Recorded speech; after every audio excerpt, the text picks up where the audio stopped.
Good afternoon, everyone. I'm Madeline Milka, President and CEO of APAICS, the Asian Pacific American Institute for Congressional Studies. Welcome to our Digital Equity and Inclusion panel in partnership with Comcast. We are thrilled to present this panel to tell the story of Internet Essentials and how AAPI groups can leverage the program to bridge the digital divide. It's my pleasure to introduce KPAC member and Congresswoman Marilyn Strickland, who will be delivering opening remarks. Congresswoman Strickland represents Washington's 10th Congressional District.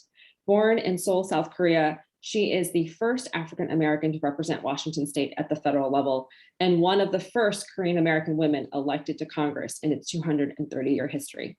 Congresswoman Strickland is a tireless advocate and champion for our community, and we are excited to have her join us this afternoon. Please welcome Congresswoman Marilyn Strickland.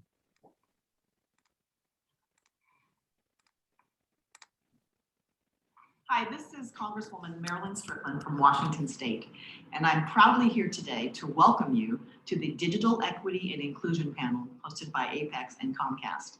The internet has become an essential tool for everyone, from online banking to GPS to telehealth to doing homework. The internet is as necessary as food, water, and electricity. It's an essential utility that we need to fully participate in society. But we also know that access to the internet is not equal and not equitable.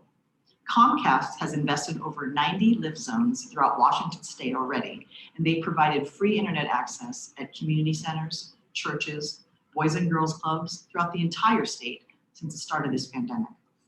They've also partnered with Asian Counseling and Referral Service to help address the unique challenges the AAPI community faces in getting online. Today, you'll hear from Paul Liu, CEO of the Chinese American Service League, Annie Chung from Self Help for the Elderly, and Emily Chi from Asian Americans Advancing Justice. They will walk through the challenges facing our community and what Project UP is doing to help connect people to the internet, to advance economic mobility, and to open doors for the next generation of innovators, entrepreneurs, storytellers, and creators. Thanks so much for being here, and I hope to see you in person soon. Thank you, Congresswoman Strickland, for joining us today. We appreciate taking the time. It's also my pleasure to introduce APAICS board member and Comcast Director of External Affairs, Jun I. Kim. In this role, he is responsible for strategic partnerships with Asian Pacific Islander American community groups and center-left national policy advocacy organizations. Welcome, Jun. Thank you, Madeline, and hello, everyone. And thank you for this opportunity to share our vision for digital equity and inclusion. I'm grateful for the valuable partnerships Comcast has had with APAICS, Advancing Justice, AAJC, CASEL, and Self Help for the Elderly over the years. At Comcast, we imagine a world where everyone has what they need to shape the future. As that world becomes more digital, we believe it's our responsibility to use media and technology to ensure that everyone has the resources and opportunities they need to participate and excel in today's economy. Digital equity and inclusion mean many things to many people. It could mean connectivity and access. For Comcast, it also means digital skills training, equitable pathways to the diversifying jobs, and evolving technologies that we are using in the 21st century. At Comcast, this inclusive view of broadband drives our partnership and work with community organizations. As Congresswoman Strickland mentioned, 10 years ago, Comcast created Internet Essentials to bring affordable high-speed internet to low-income families. And in those 10 years, we've connected more than 10 million Americans. We partner across the country with thousands of nonprofits and city leaders to provide access and digital skills training to everyone, especially those most often left out of the digital economy that can benefit from the opportunities that come with being online. We help students and adults, often in underrepresented communities, build marketable skills through the use of our digital technologies. The internet was a bright spot during the darkest hours of 2020, keeping hundreds of millions of people connected to school, work, entertainment, and most importantly, each other. And in the past year and a half spent at home during the pandemic, it showed all of us how crucial the internet is to keeping us connected. As Zoom schooling and work from home became the norm for many around the world, Comcast redoubled our efforts to connect as many people to the internet as possible and provide them with the tools necessary for them to achieve success. In 2020, we launched Live Zones, safe spaces for students and families to connect to free Wi-Fi for distance learning in more than 1,000 community centers in diverse neighborhoods across the country. We made Internet Essentials free for the first 2 months and increased speeds for all of our customers. And we also launched public-private partnerships with school districts and other organizations to connect large numbers of students to the internet at home. Additionally, we introduced Comcast Rise, which has given entrepreneurs and small business owners of color access to digital tools and resources that they need to thrive in the 21st century. Building on this decade-long foundation, we are continuing to accelerate our work by introducing Project Up, our comprehensive effort to advance digital equity and help build the future of unlimited possibilities. Backed by our $1 billion commitment to reach 50 million people, Project Up encompasses the programs and community partnerships across Comcast and NBC Universal that connect people to the internet, advance economic mobility, and open doors for the next generation of innovators, entrepreneurs, storytellers, and creators by bringing all these efforts together under one umbrella and working with our partners and local communities to deepen our impact and harness the new opportunities of the internet. I hope the stories we share today from our community partners will inspire all of you to join me in helping bring digital equity to the API community. Thank you, and I look forward to getting started. So up next is 2 videos that I wanted everyone to see. One of them is a Internet Essentials video, which reminded me of my own immigration story and my family's immigration story. My father likes to say, even 38 years after coming to the United States, that he made 3 big investments. One was finding a home so our family had a safe and warm place to sleep at night. The second was to buy a car so that my father and my mother could both go to work. And the third was buying the Encyclopedia Britannica. And it took them 3 years to pay for the Encyclopedia Britannica, which my mom still has in her library.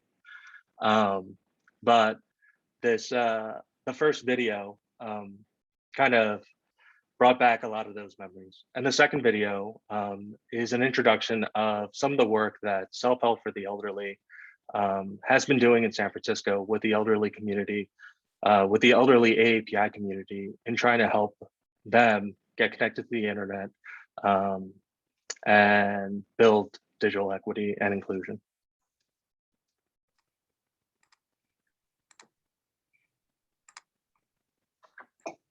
Nepal is really small country. I was born in Sinduli district, which is really small village, like 40 house over. All in this all village, we know each other like family.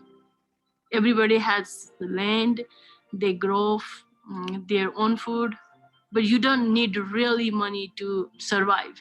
Here, without money, we can't survive anything in America. Such a big difference. When I moved from Nepal to America, I was thinking I want to do something for my son, which is really good for future to him. I hear so many things about America, but hearing and doing is a different things. Starting life is really harder in America. I lost even my neighborhood. East, west, north, south, I saw the same thing everywhere. We have so many challenges. First of all, we need to find the job, and language problem is a big problem. Hard to talk with people. Maybe I do mistake. I don't see my husband really a lot. We switch our child. When he work, I'm home. When I'm home, you work. Otherwise, we can't pay the bill. My friend who is from Ethiopia, she told me about that internet essentials. I use internet to translate some word which I don't understand. Driver license, to get my beautician license, to get my citizenship. I'm learning every new things from internet, how to adjust in America. I have one son. His grade is really good in everything. His best subject is mathematics and science. I'm so proud, and I really want my son to be a doctor, and I really want my daughter to be engineer, to do charity back home. That's my dream. That's why I move America. When people comes from other country, if they can't survive 4 months, 5 months, so many go back. Internet essentials changed my life. So many good things. Where I go and I open the door, I feel like this is my heaven. You know, like I'm so happy.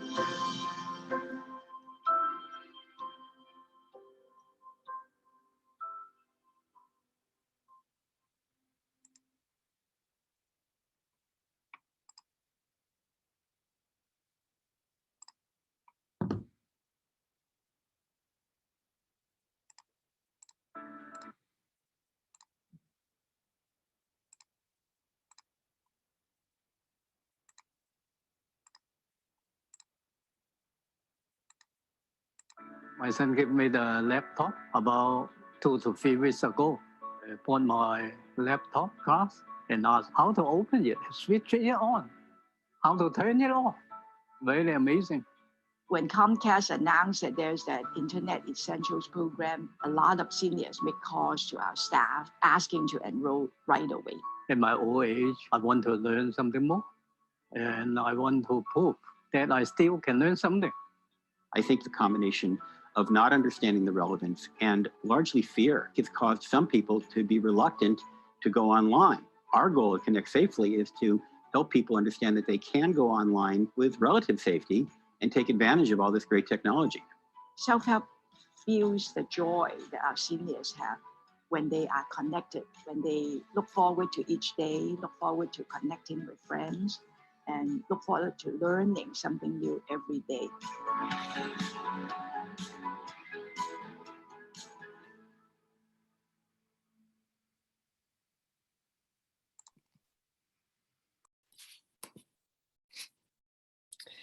Thank you, June, for introducing those videos to us and giving us a little bit of an insight on the work that Internet Essentials, how it affects some of our community groups. So now I'd love to introduce our moderator and panelist. Today's moderator is Emily Chi, who's the Director of Telecommunications, Technology and Media at Asian Americans Advancing Justice, AAJC.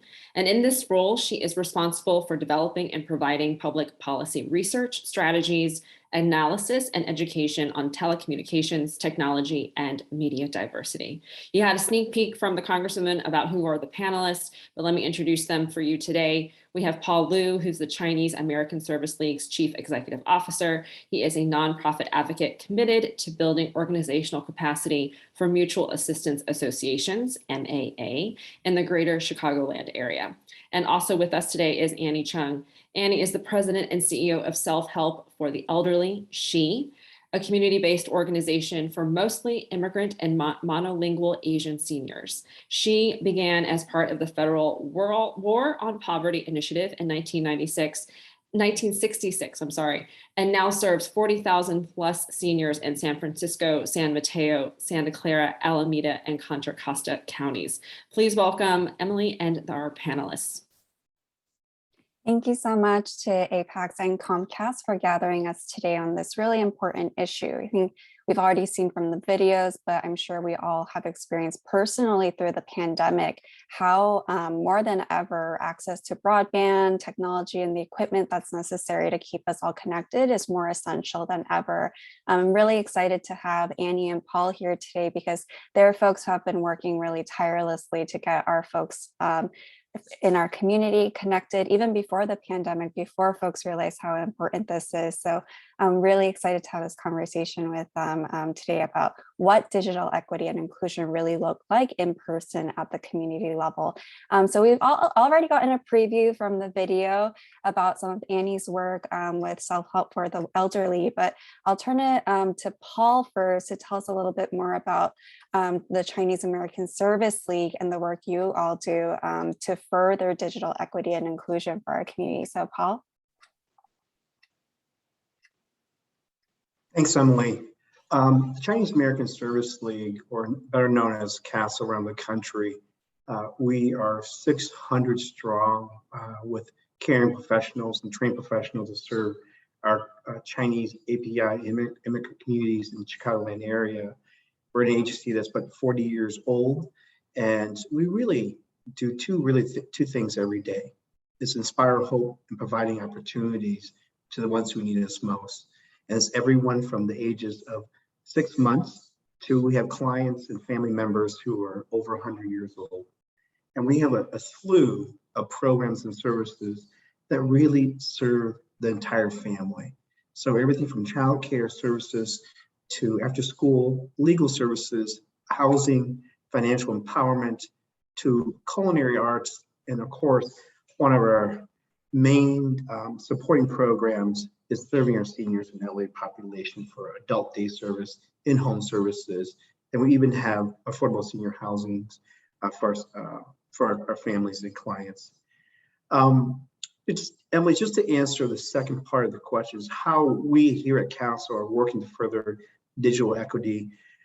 I see digital equity really about making sure that there's assurance that all members of all communities, not just our API community, but all communities, that there is such disadvantages that they have to have access to information and communication technologies, and that there is such a need for high-speed internet, making sure that there is suitable devices like laptops and tablets.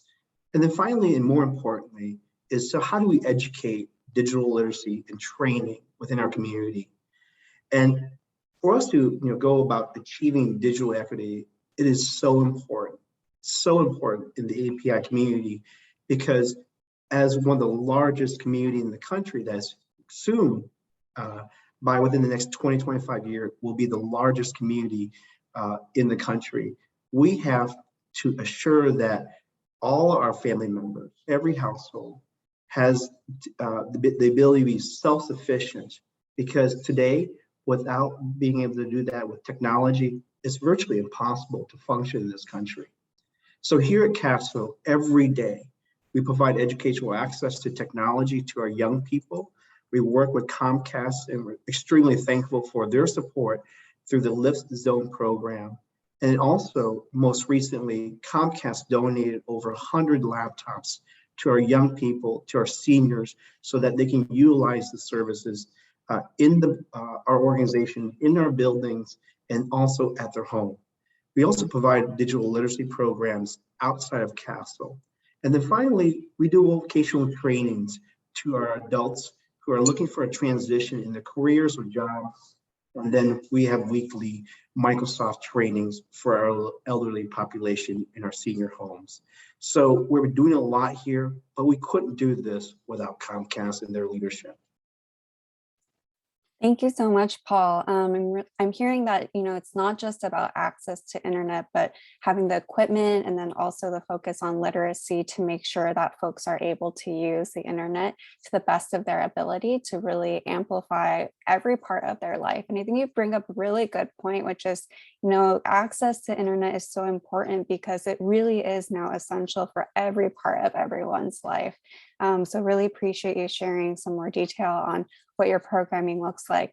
I'll take this moment to remind the audience that we are taking questions for both Annie and Paul, or even me, or maybe even June.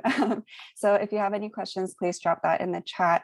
But Paul, moving on, you've brought up, some issues on, training the community, making sure that they're able to translate it into job skills and using programs online. But I'm wondering if you can tell us a little bit more about some of the challenges that the API community specifically faces when it comes to digital equity and inclusion. So you talked a little bit about access, equipment, but what about the Asian American community specifically can be extra challenging? Yeah, and I thank you for asking that question. I think recently, and it's because it's been highlighted during this pandemic, but even before this pandemic, there have been challenges. And one of the greatest challenges we've taken on as an organization is about providing education programs, and then also affordable access to work at home. Many of our children, we serve hundreds of children every year, right, cannot afford access to computers at home or affordable internet at home. And I think because of Comcast, championing this, making internet affordable really allows our children to have that support, but also have the opportunity to be successful in their academic career. Now, we know that with COVID-19 pandemic, it really highlighted a serious disparity in access and technology. Many of children face this to learn remotely. Because of Comcast Litho, we were able to serve on average over 100 children in our building that we had the laptop, they were able to have the Wi-Fi connection and the high-speed internet to provide and to connect, to learn through our Chicago school system. We've heard many from the school system, from the teachers to the principals, to the families themselves, that it was virtually impossible for many of family members at home to receive substantial support for Wi-Fi services because of the challenges with Wi-Fi in the neighborhood, and then also not having the technology, the laptop itself. So CASA has done everything we to try to help and aid our students to impact their academic programming. Again, that's just one challenge that we're addressing now and forever. I think it's really important for us, not only just for the API community, but also to connect to many other immigrant communities in the city of Chicago. Great, thank you. You brought up some of the challenges that are unique to students, which I think we all know during the pandemic was really, really important, getting them connected so that they can still continue their learning and stuff. You brought up a little bit about, challenges with connecting certain neighborhoods, but maybe I'll also open up this question to Annie to talk a little bit more about what are the specific API challenges that you see. I know in AAJC's work, one of the challenges that we see is the language barrier playing a role in addition to the digital divide. So Annie, I don't know if you have anything else to add to what Paul just shared with us. Thank you, Emily. I think Paul already named a number of the challenges that the AAPI community always face. And first is, even when the government pushes out a program, usually they leave us out, right? Us meaning minority communities, non-English speaking communities, elderly communities, or the children. So we have to, as a CBO, we have to always be on the lookout of these type of federal digital, closing the digital divide programs. So I remember that way back when Al Gore was vice president in the 90s, right? He came out to San Francisco, and actually Self-Help hosted him. That was the beginning of his digital divide tours, right? He visited some major cities. And I still remember that when he visited our seniors, he talked about the ABCs of the divide. So A for access, as you said, Emily, is so important, right? If you don't have the access, doesn't matter, what you do, our elderly still would not be connected. And then second is the B for basic skills, right? After you give them access, you have to teach them how to use the computer and the internet. And C, at that time, he said, Vice President Gore says, for content. Because if the seniors or if the Chinese-speaking community didn't have any identification or association with what the internet brings them, if they're all in English, then what's the point, right? They wouldn't feel that it's important for them to learn or be connected. So from then, I think Self-Help always watches out again for programs that would open the space up a little bit more. Because I remember, just like our video say, right, our seniors said, how do you switch it on? And how do you switch it off? A very basic kind of a skill you still need to teach them. So the challenge of taking a population, for us particularly the elderly, where many of them haven't even touched a typewriter. Right now, you say that we're going to teach you computer and the internet skills. So it's kind of a step by step, but we're really grateful that Comcast has provided us in San Francisco from day one, when they pushed out the Internet Essentials program, they provided classes, they provided the CBO financial resources to keep running these Internet Essential classes. So now we're running about 40 classes from basic to intermediary to advanced classes. And they also provide the refurbished computer, laptop. And then they provide a very affordable rate of Internet Essentials. At that time was $9.95 a month. So it was like much like 10% of what a household will be spending, right? $50 to $100. So those challenges face our community all the time. And we just need to be vigilant, to address them one by one. And whenever the opportunities open up, we ask for our fair share. Great, thank you. I really appreciate that you've both brought up, this is not a new issue. I think it's very trendy right now to talk about access, especially with the pandemic, but you all are such good reminders that this work has been an issue since the very beginning, right? When we talk about Al Gore, we often talk about how he invented the internet, but I really appreciate that anecdote that even from the beginning, we knew that this was an issue, and folks like you, Annie and Paul, have been really at the forefront to making sure our communities are connected from the beginning. So thank you for all that work. Annie, you already started to address this a little bit, but for the audience, folks who are part of the community, those who are in government, those who are in the private sector with companies like Comcast, curious to hear from your perspective as leaders of these organizations, what are services that are already available because of these different entities? And what are ways that these organizations and institutions can do more to help people like you who are working on these issues at the ground level? So I'll go to Annie first. Thank you, Emily. One is to make sure that whether you're a corporation like Comcast or APAICS, which is a very, very important advocacy organization for our community, or the government, like Congresswoman Strickland, they have to not leave out anybody. Like we talk about equity and inclusion now. And it is really, truly important. Somehow people might think that, oh, elderly population, why would they need to learn how to use the computer, right?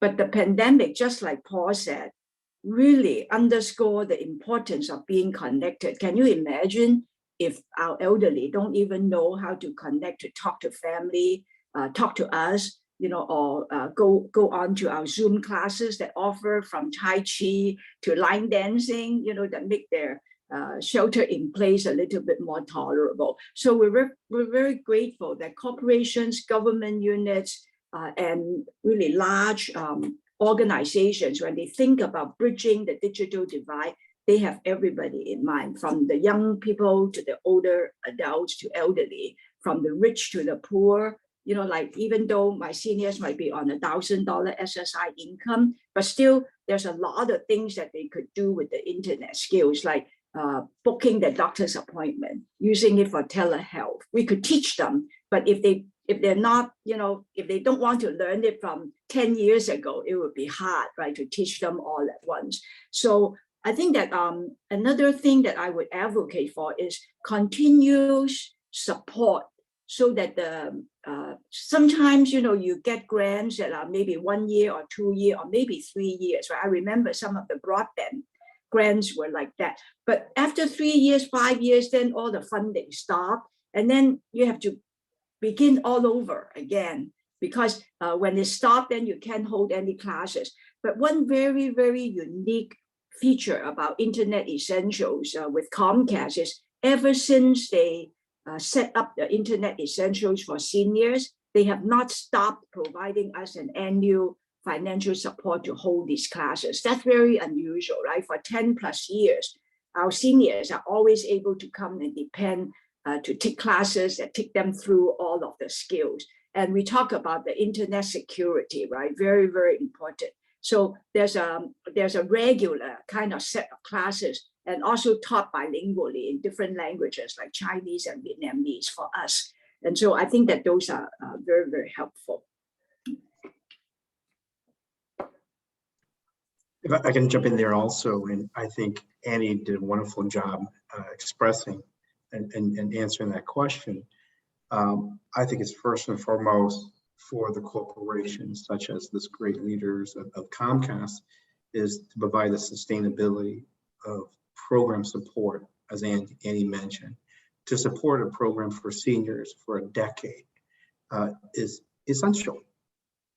And that's what Comcast is doing, is providing support that for an essential community that they can grow and be confident in receiving support and services and to really be a great part of the community. The other thing is, I think it's really important for everyone to understand that digital equity is not expensive. And so by that I mean, for us, it's the key to getting better outcomes for those who are disadvantaged. So what Comcast is doing now is so critical to making it affordable for our families, our communities, in the most dense community in the city to the rural parts of this country. They're making it affordable so that everyone stays connected. And it is critical for us as citizens to connect and also to provide that voice, right, that we illustrate to our legislator, right, that what Comcast is doing is so critical and essential. Because through this pandemic, as Annie has said, we have seen it up in the forefront, the challenges, the struggles. And again, Comcast has continued to step up, not just from the grant perspective, but being creative and innovative to create new programs, list zones, Comcast Rise program to help the small businesses, to assure that they and us and partner push equity in a very programmatic, but also a funding way to serve all communities. So I'm extremely proud that as a CASEL staff and leadership here to be a part of this partnership with CASEL. The other thing is, I think it's going back to that voice about working state legislator and the local, county, state, federal legislators that, we must be, as citizens, be active in providing that voice to our legislator. There's a great saying, someone once said, citizenship is a participation sport. And if we want to champion our community, we must, educate, inform, and empower our community members through this experience that they can speak about their great interests and their great experience working with Comcast to their state legislator. So I would encourage that, not just for Annie and I, we work all the time from the Direct Social Service, but any allies, anyone who's a resident or a citizen who is connected to Comcast, is to connect to their state legislator that to support Comcast initiative. Their voice is very important because it's very unique for the American discussion.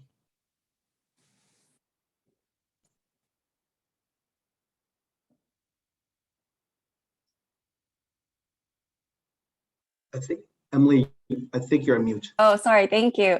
You would think I would have figured out Zoom by now, but here we are. Yeah, thank you both so much for your insight on that. You're both bringing up really important issues, and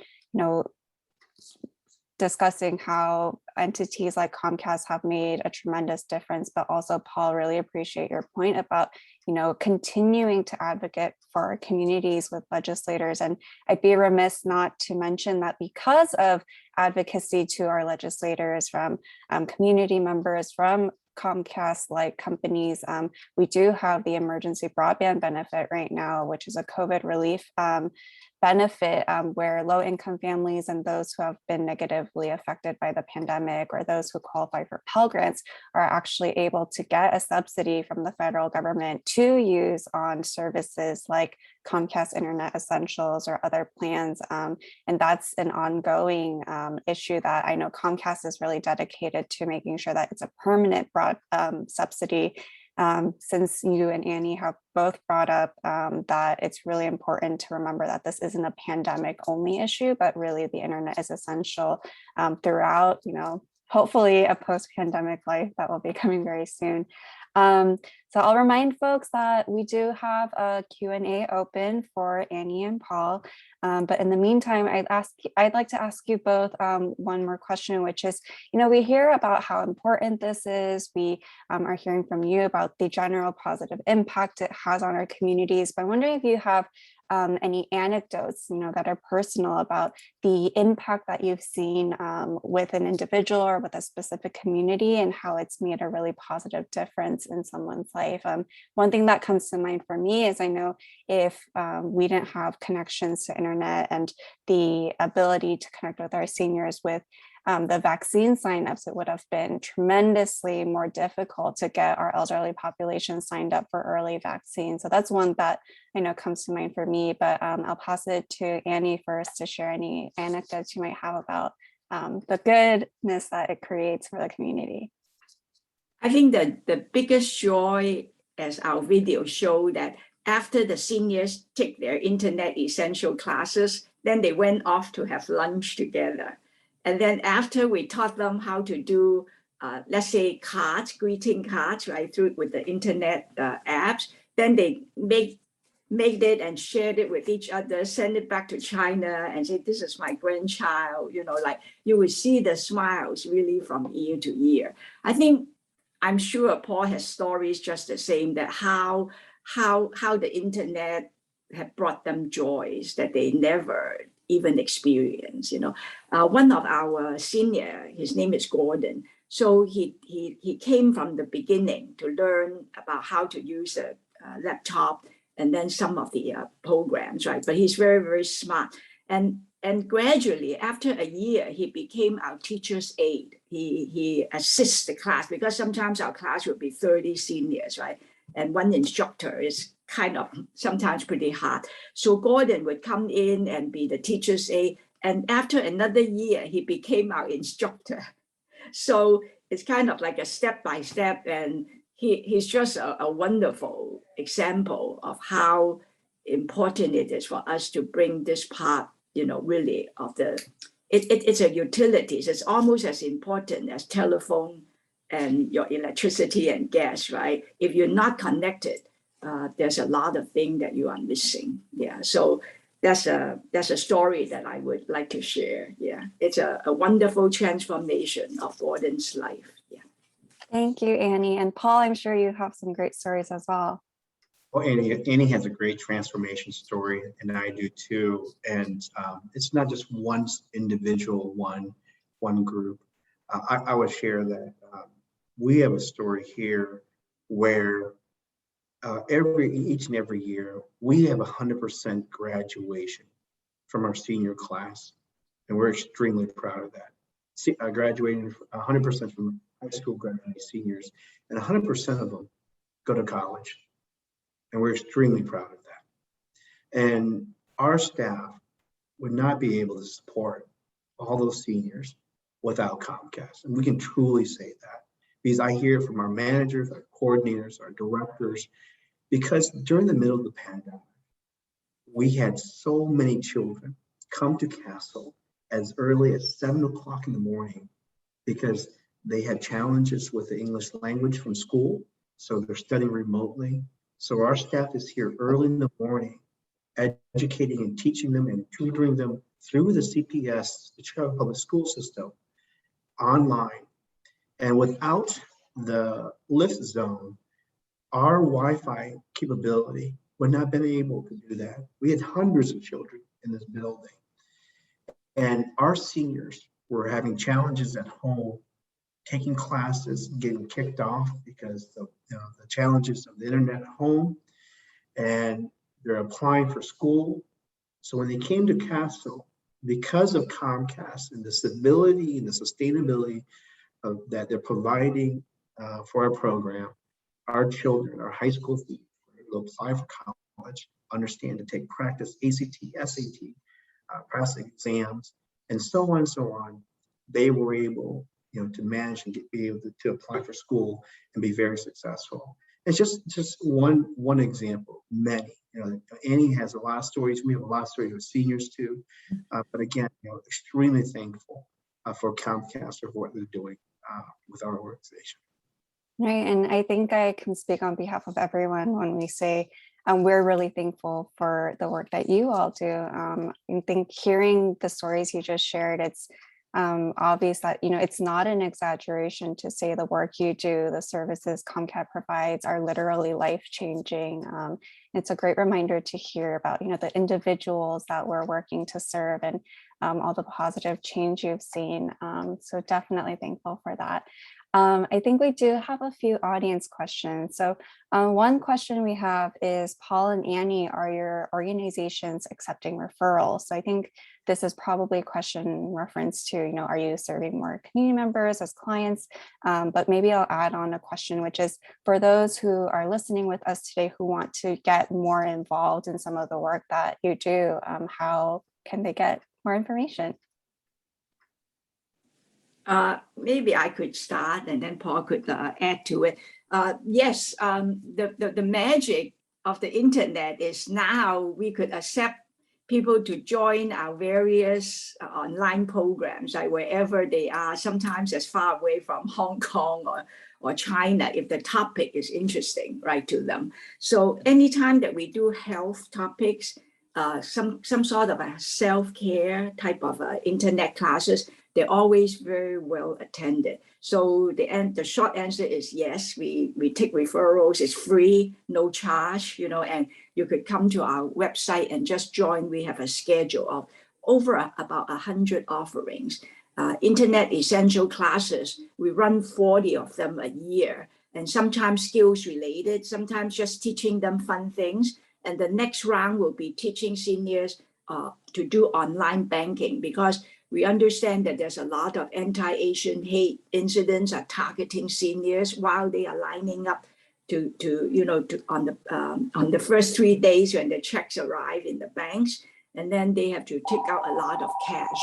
So we want to make sure that we are teaching them skills to minimize that they're being targeted for attacks. So that's wonderful. Another state program that we're kind of proud of is for language access. I think that you could work with state legislators for the LEP, the limited English proficiency clients. You could ask them to start programs that would address the inequities and the leaving out of the minority communities when they needed a lifeline program or needed discounted programs, to get electricity, gas, and the telephone.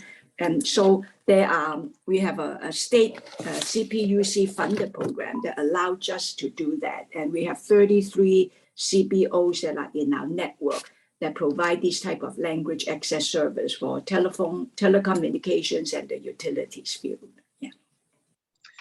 Well, we're always accepting referrals, and it does not matter who you are, what walks of life, and your needs.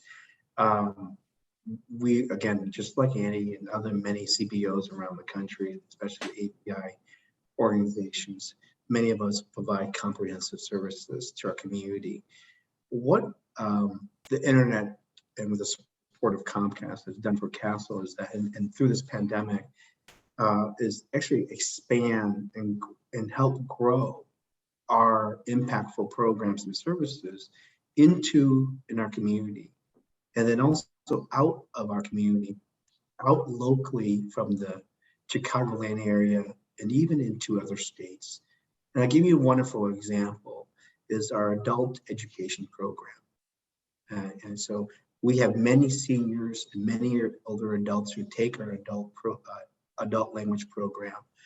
However, now, because of the internet, because of the speed that we're receiving from Comcast, many seniors and other adults outside of Chicago, outside of Illinois, are receiving free educational services through Castle. And so, again, we're so thankful that Comcast was able to do this for us, because without that, we would be able to have the broadband, the capacity to do so. So many ways that we have leveraged in working with Comcast and our partners. Yeah, I think both of your experiences highlights the importance of the cross-industry partnerships that we have to foster, because you all are connected to the community, you're the trusted messenger, but really without that infrastructure that folks like Comcast are providing, your jobs would be so much harder. So it really takes everyone getting involved and doing their part. And I think this is just such a great example of what can happen when the partnerships go right, and how we can really maximize the benefit to our community. So it's really encouraging to hear.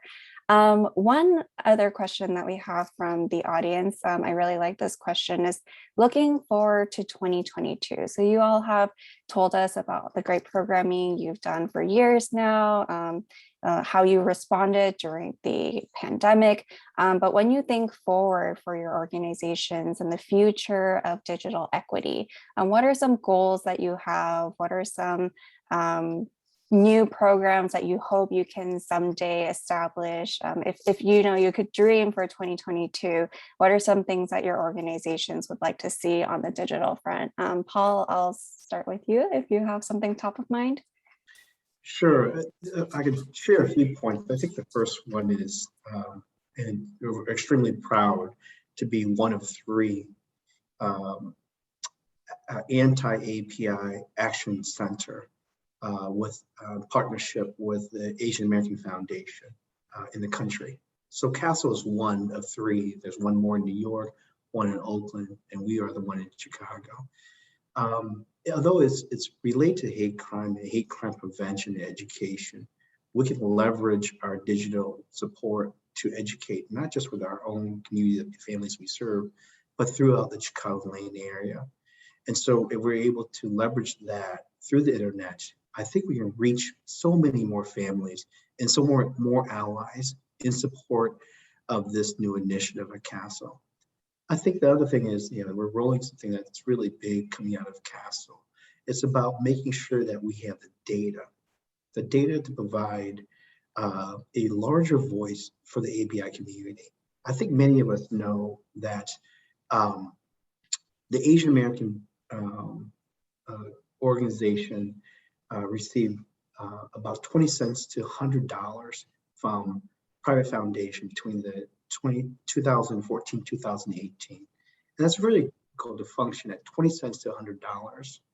And so what our goal is to start to collect data internally, as we always do, but also use a model that we partner with other API organizations locally, regionally, and nationally. And we want to do this then using the internet, using surveys, using our platform to spread the word that there is a need within our communities, right? And then for us to be able to educate how to do this with all these other API, and so they can leverage opportunities in their respective communities too. Yeah, Paul, I really appreciate your focus on data, because that's certainly something we see as well.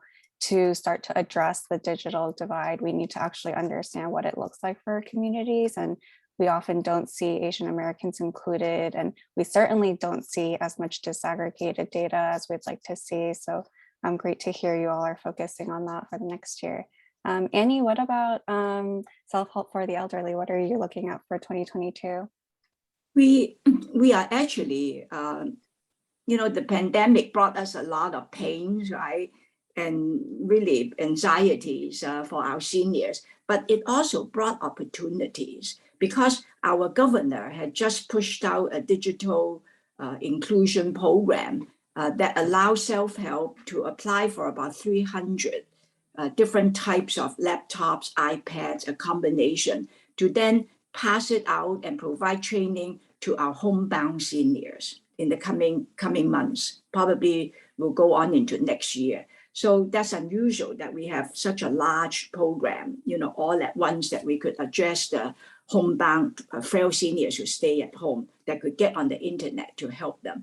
And then the second goal, as always, is to strengthen continuously, to build up the content, so that we continuously have seniors coming to our virtual classes. I think prior to the pandemic, after Internet Essentials, after Comcast provided us these 10 plus years of building the skills level, we have roughly about 1,500 seniors that regularly come onto the classes. But during the pandemic, 20 months or so, Now that number almost doubled. So within a very short time, we're doubling the number of older adults that are now using the internet for the various essential, necessary opportunities as well as tasks. So I think that the pandemic opened up again this opportunity to do more. So we have to kind of really strike when the iron is hot, and hope that we will get more and more of our community, the AAPI community, to know that digital inclusion is one of the top priorities. Yeah. Thank you, Annie. It really does feel like it's a silver lining of the pandemic, hearing from both of you about the opportunities that you've been able to leverage on behalf of our communities. And I'm sure that even beyond the pandemic, these skills that they're learning, the connections that they now have thanks to Comcast, the devices they have, all will continue to really push new opportunities and advantages for our community. So thank you both so much for all the work that you do. It's really encouraging to hear the changes that are being made at the community level, and how your partnerships with Comcast are really making a change. I am curious if you have any last words of wisdom for folks who are interested in this topic, who want to do more, who want to make sure the digital divide is something we're able to bridge in our lifetime. So I'll pass it off to you two for closing remarks.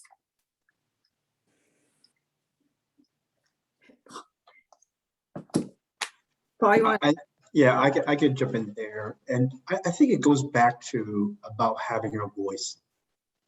It is about leveraging our community needs. It's about educating and empowering so that our community members feel enabled to do what they need to be productive citizens. And I think going to that point is so critical for all API communities, organizations, faith-based, and so on, to speak and support our community, to talk to our state legislator, to speak to our local elected official in the city about the current partnership that we have with Comcast and how this is so important. We can talk about the struggles of the pandemic, but also how do we move forward that all communities, including the API community, right, is being received in a very equitable way when it comes to digital divide. Yes. And for me, I think that as long as Comcast continues to support internet essentials for the kids, the students and the older adults, then all of us have a voice in this, really in closing the divide. When people think about digital divide, they thought only people with technical skills and experts, right? But really, all you need is a trusted partner in the community that would promote the program, roll up our sleeves, talk to the seniors or our Chinese-speaking community about the value of being connected and what you could do with the new skills that you are learning. And the rest is the community will come really seriously. We don't have to be the expert because there are lots of experts outside who we can tap, right? But you really need a trusted partner that people will go to. Yeah. So I would say that if there's any initiative, involve your go-to community partners and they could build out the program with you. Great. Well, thank you so much, Annie and Paul. I've certainly enjoyed this conversation and learned so much. Thank you for your expertise and your leadership in this space. Really appreciate you. And thank you again to APAICS and Comcast for hosting this important conversation and doing the really important work to make work like this possible. I'll pass it back to Mel. Thank you, Emily. Thanks, Emily. And we appreciate all of your expertise in moderating this panel. And we appreciate all of our panelists in joining us today for this conversation. I want to also thank June Kim over at Comcast for their continued partnership and support. Please join us next week on Thursday, November 4th at 2 p.m. Eastern for our next panel in partnership with Rocket Mortgage about addressing unique challenges to API home ownership. You can RSVP to join us by visiting the APAICS website at www.apaics.org. Enjoy the rest of your afternoon, and thanks so much for joining us today. Thanks,